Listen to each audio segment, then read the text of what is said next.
Selamat pagi, selamat berbakti, jemaat Tuhan yang kami hormati di dalam Tuhan Yesus. Meskipun pada minggu ini kita tidak dapat berkumpul bersama-sama di ruang ibadah, tapi kita puji Tuhan karena kita dapat bertemu di Google Meet pada pagi ini. Ya, sebentar kita akan membaca bersama firman Tuhan. Sebelum itu mari kita berdoa dulu. Kita datang kepada Tuhan. Ya, Bapa, terima kasih pada pagi ini kami datang menghadap hadirat-Mu dengan penuh ucapan syukur dan berterima kasih padamu ya Tuhan, karena kami dapat menghadap hadirat-Mu dengan penuh keberanian dan pujian kepadamu.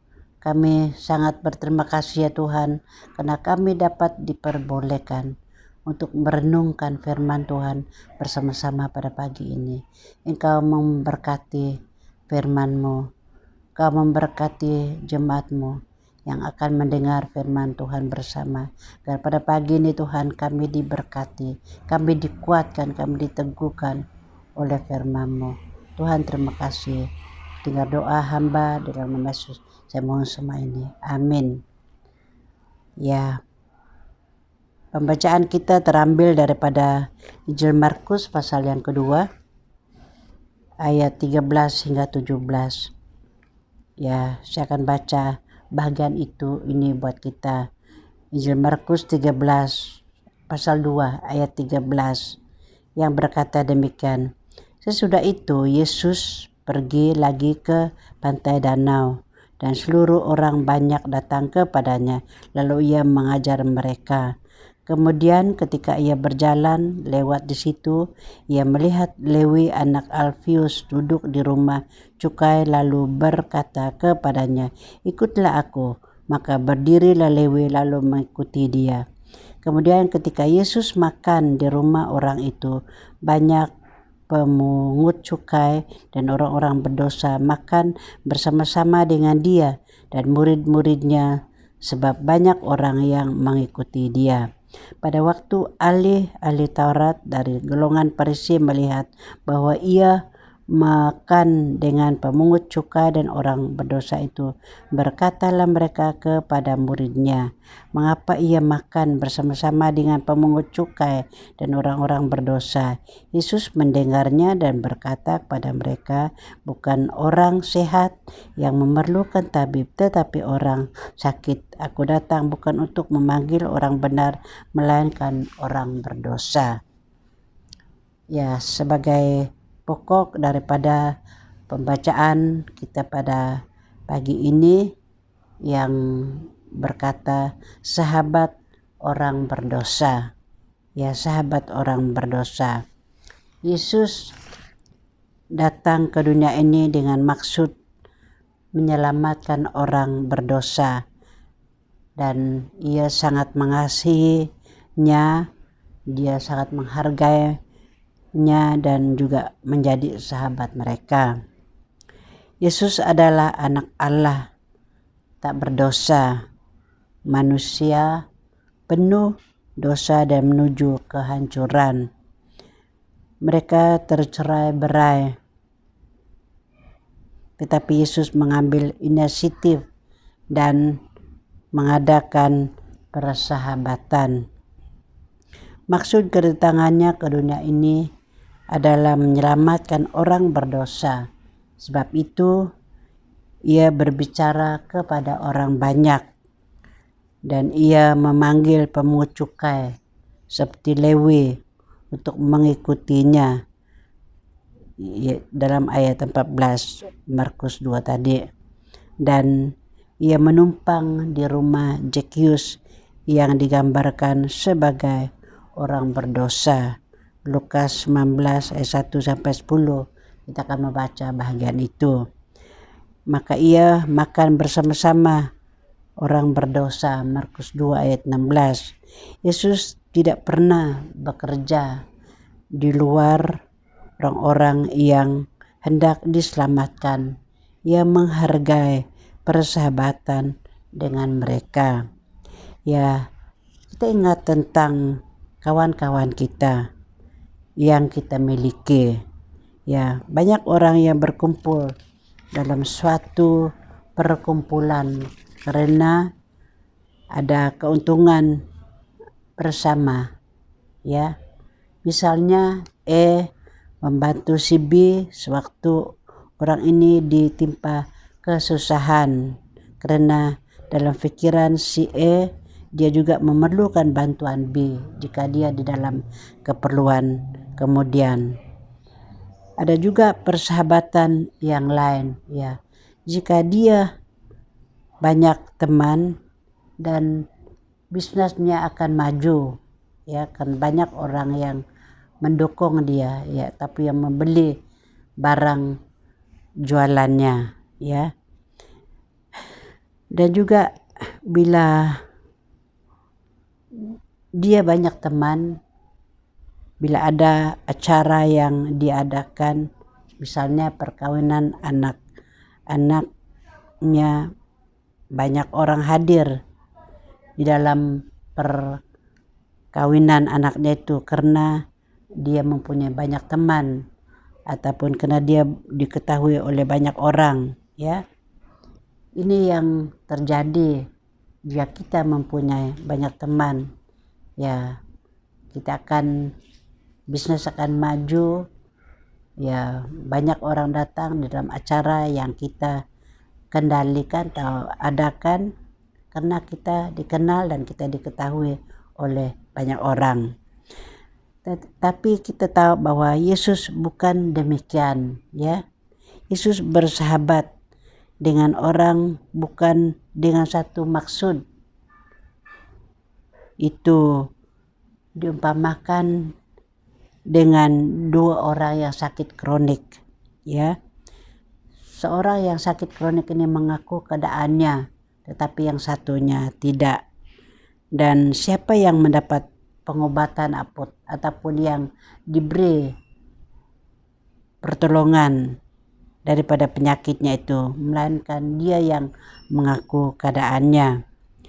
Ya, adalah sia-sia bagi Yesus mengajar bagi mereka yang tahu bahwa mereka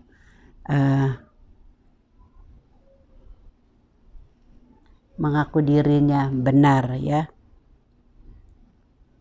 Bagi mereka yang mengaku dirinya benar bahwa Yesus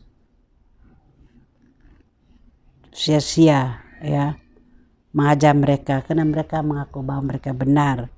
Lebih baik waktunya diberi bagi mereka yang tahu bahwa mereka berdosa, ya, mengetahui dan mengenal keadaan hidup mereka, ya. Tampaknya ataupun rupanya bahwa mereka inilah yang dapat menerima Yesus. Ya, persahabatan Yesus adalah sangat berbeda dengan keadaan kita manusia. Ia tidak mengasihi kita seperti orang dunia ini. Ialah yang mulai, Yesus yang mulai menjalin perhubungan, menjalin persahabatan dengan kita. Ia memilih kita sebagai sahabatnya sebab ia ingin agar kita mempunyai hidup yang berarti, ya. Yesus ingin agar kita mempunyai hidup yang berarti yang membawa kita ke surga. Dan itulah tujuan dan maksud Yesus datang ke dunia ini. Itulah tujuannya Yesus, ya, memperkenalkan dirinya dengan kita agar kita mempunyai hidup yang berarti, ya. Mempunyai hidup yang berarti itu membawa kita ke surga. Yesus dan orang-orang berdosa. Yesus sendiri adalah ia sempurna. Ia dapat bertanya, siapakah di antara kamu yang membuktikan bahwa aku berbuat dosa? Yohanes 8 ayat 46. Ya, Yesus mengatakan, siapa di antara kamu yang membuktikan aku bahwa aku berbuat dosa? Ya, tetapi tak seorang pun dapat membuktikan ketika ia bergaul dengan orang-orang berdosa. Dan orang banyak heran ya. Yesus bersahabat dengan orang berdosa dengan satu tujuan atau dengan satu maksud. Ya, Yesus meminta keputusan, ia datang untuk memanggil, mengajak kita untuk mengikuti dia. Dia hanya bukan saja untuk duduk bersamanya, melainkan untuk mendengarnya. Itulah keinginan Yesus, dia mengajak waktu dia memanggil orang mengikutinya, melainkan dia mau mereka duduk dan mendengarnya. Dan orang berdosa dan saudara ya, saudara pun tidak sempurna. Saudara telah berdosa dan meskipun banyak pengalaman ya, saudara sebagai seorang Kristen, saudara juga mempunyai hal-hal dalam hidup kita sehari-hari yang perlu saudara sesali. Kita tidak lebih suci dari mereka, ataupun jika demikian bahwa saudara adalah yang paling tepat ya membawa berita tentang keajaiban yang telah dilakukan Yesus di dalam kehidupanmu. Ia telah melakukan untuk saudara, ia juga dapat melakukan untuk mereka ya, mereka yang masih tersesat. Saudara juga harus bersahabat dengan orang-orang berdosa. Saudara adalah terang dunia. Kota yang terletak di atas gunung tidak mungkin tersembunyi. Matius 5 ayat 14. Ya, tentu kita tidak dapat menyembunyikan sebuah kota yang terletak di atas gunung. Meskipun dari jauh, beberapa kilometer, kita dapat melihat terangnya pada malam ya. Kita akan melihat terangnya pada malam. Ya, jika kita hidup bagi Kristus, kita akan bersinar seperti pelita ya. Jika kita hidup bagi Kristus, kita akan bersinar seperti pelita. Kita menyembunyikan terang kita. Kalau kita diam, seharusnya kita berbicara. Kita menyembunyikan terang kita kalau kita ikut-ikut dengan orang banyak. Kita menyembunyikan terang kita kalau kita menyangkal terang itu. Kita menyembunyikan terang kita kalau kita membiar dosa meredupkan terang itu. Kita menyembunyikan terang kita jika kita tidak menyatakan terang itu kepada orang lain ya. Kita menyembunyikan terang kita kalau kita mengabaikan kebutuhan orang lain. Maka itu jangan menutup terang Anda bagi dunia ini. Kita juga sebagai garam dunia ya. Jika suatu bumbu tidak ada rasanya, bumbu itu tidak berharga. Jika orang Kristen tidak berusaha mempengaruhi dunia sekelilingnya, mereka akan kurang berharga bagi Allah. Saudara harus mengenal orang berdosa itu terlebih dahulu, dan biarlah dia mengenal kita, lalu memberi tahu dia bagaimana Tuhan telah mengubah hidup saudara dan telah membaharui hidup kita. Kita harus mendorong dia ikut Tuhan, bukan mengikuti kita. Kita harus mendorong orang itu supaya mengikuti Tuhan dan bukan mengikuti kita. Di manakah kita dapat bertemu dengan orang-orang yang di luar sana, seperti Hosea mengunjungi suatu bangsa yang jahat dan tidak setia.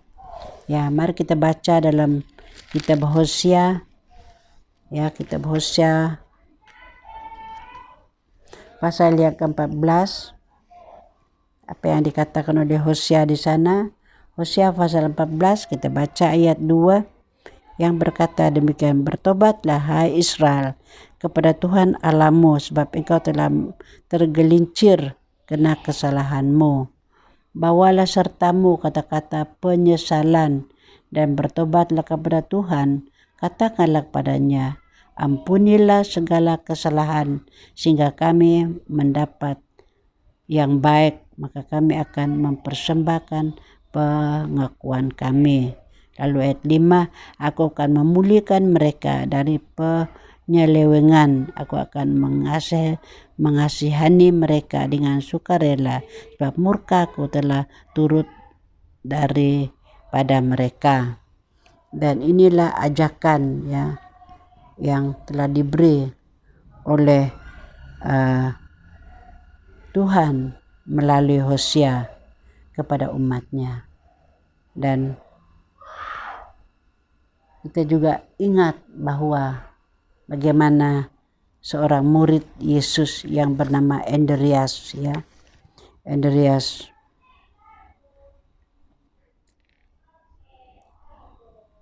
dia terus berusaha ya untuk membawa orang kepada Kristus meskipun itu merugikan kepentingannya sendiri. Yesus berkata, setiap orang yang mau mengikuti aku, ia harus menyangkal dirinya. Markus 8 ayat 34. Dan kita lihat juga sifat Andreas. Ya, ia tidak pernah berpikir bahwa ada orang yang tidak berguna bagi Kristus. Bagi Andreas semua bakat berguna bagi Kristus.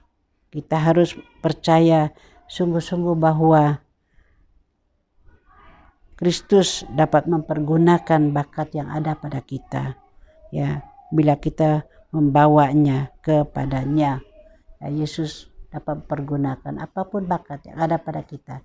Kita serahkan itu kepada Tuhan dan dia dapat mempergunakannya.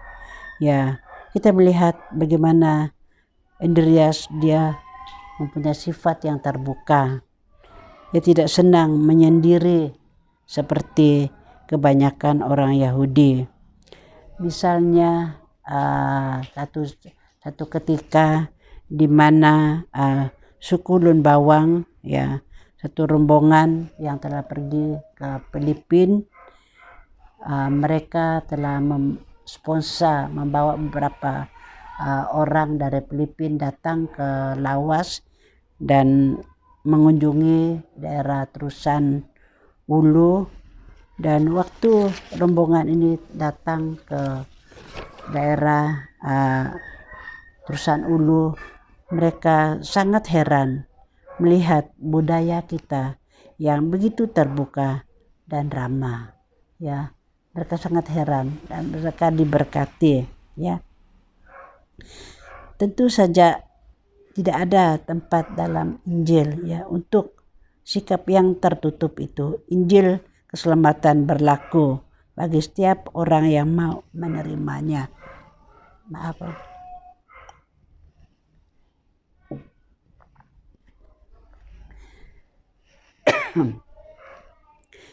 Rasul Paulus berhasil berkhotbah ya kepada seorang budak yang melarikan dirinya, yaitu Onesimus, agar Filemon menerima dia kembali. Dalam Filemon pasal 1:18 kita membaca ya, dia mendorong Filemon supaya membawa ataupun menerima Onesimus kembali di dalam pelayanannya. Ya, ada orang yang saudara tidak suka. Kita perlu mengetahui bahwa Yesus mati bagi mereka juga. Mungkin ada buruh dari negara lain. Kita perlu abdikan diri kita sendiri untuk membawa siapa saja datang kepada Kristus. Ya, kesimpulan di sini pada pagi ini, perlunya masa kini seruan ataupun seruan ini ditujukan kepada kita semua sebagai Andreas yang siap menuruti panggilan Tuhan, membawa orang lain kepada Kristus yang begitu tinggi nilainya. Sebagai terang kita tak perlu menyembunyikannya. Sebagai garam kita perlu mempengaruhi orang lain datang pada Kristus, bukan mereka yang mempengaruhi kita. Ya, Yesus pertama-tama memilih kita. Ya, bukan kita yang memilihnya.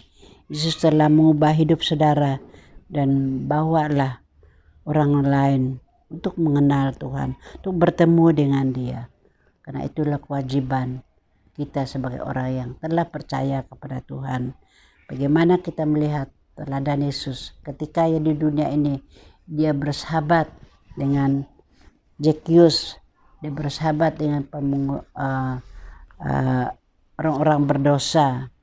Karena dia ada tujuan yang utama, istimewa, ialah supaya manusia mempunyai arti hidup ini, tujuan hidup ini, yaitu supaya kita dibawa ke surga. Dan itulah tujuan Allah Yesus ketika ia melayani orang-orang yang dikatakan orang berdosa, karena dia mau supaya mereka ini mengenal terang Tuhan dalam kehidupan mereka sendiri. Dan saya percaya bahwa inilah kerinduan Yesus bagi kita semua pada saat ini. Saat-saat yang terakhir tidak ada masa lagi bagi kita untuk tunggu-tunggu lagi, dan kita berusaha dan minta pimpinan Tuhan, pertolongan Tuhan dalam kehidupan kita, agar kita diberi kemampuan untuk bersaksi dan membawa orang lain datang kepada Kristus. Mari kita berdoa. Bapa Surgawi, kami bersyukur padamu pada pagi ini, karena Engkau yang mempunyai firman, Engkau yang bekerja dalam hati kami. Engkau menerangi hati kami Tuhan, agar kami dapat mengerti maksud dan tujuan firman-Mu dalam kehidupan kami. Kami bersyukur oleh karena kasih Tuhan yang tidak pernah berubah dari dulu, sekarang sampai selama-lamanya.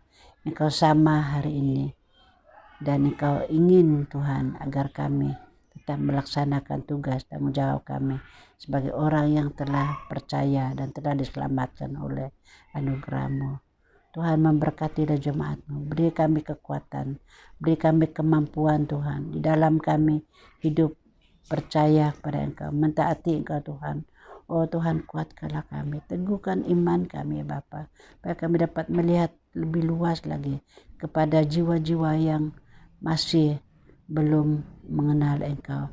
Tuhan, kena kerinduan-Mu Tuhan, agar dunia ini diselamatkan. Bapa, terima kasih pada pagi ini. Kau terus memberkati firman-Mu.